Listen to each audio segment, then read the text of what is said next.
একটা video demonstrate দিচ্ছি, সেটা হলো মানে skin eruption with itching over the whole body. এই যে একটা মেয়ে, 14 বছর বয়সের একটা বাচ্চা মেয়ে, কামরুন নাহার মিম,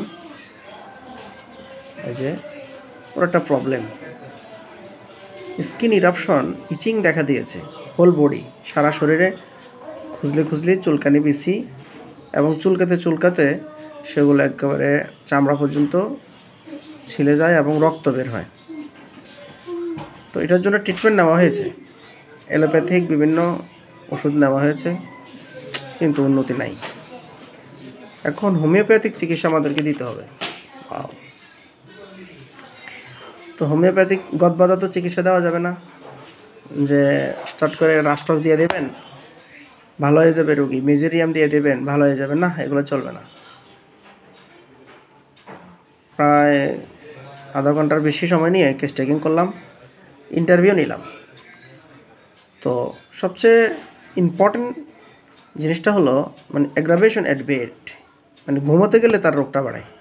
এই লক্ষণটা যদি আমরা নেই, বেশিরভাগ ডাক্তাররা এখানেই ধোঁকা খেয়ে যায়, চট করে তারা মার্কুরিয়াস সোলোবিলিস দিয়ে পড়ে, ফলে রোগটা ব্লান্ট হয়ে যায়, রুগীটা আর ভালো হয় না। এরপরে যতবারে ওষুধ পাল্টা দেখ না কেন, কিন্তু রুগী তো নিজে আগে ব্লান্ট করে ফেলছে, যার কারণে আর কোনোভাবে আগাইতে পারে না। তো খুব সতর্ক থাকতে হবে। দেখুন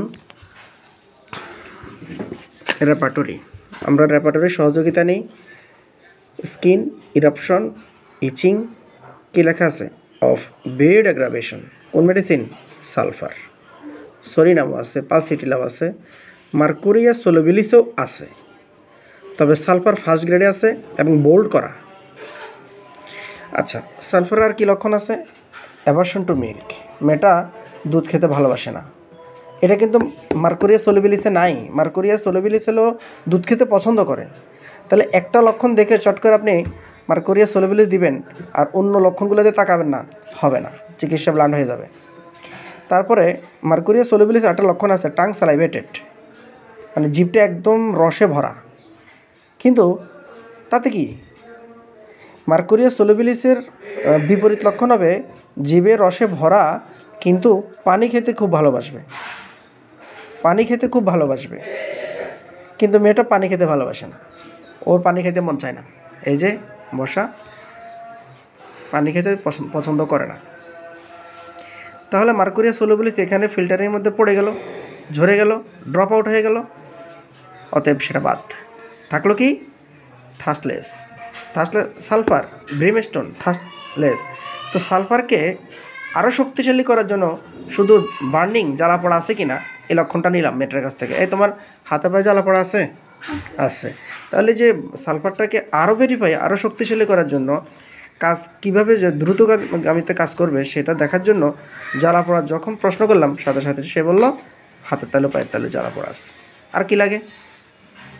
তাহলে সত্যিকার অর্থে যদি ডাক্তারি, হোমিও ডাক্তারি করতে পারেন, যত কঠিন চিকিৎসায় আসুক না কেন, রোগ আসুক না কেন, এইভাবে সূত্র ধরে কাজ করবেন, ইনশাল্লাহ সাকসেস।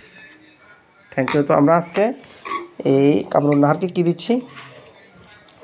সালফার 1 2 3 পাওয়া দিচ্ছি।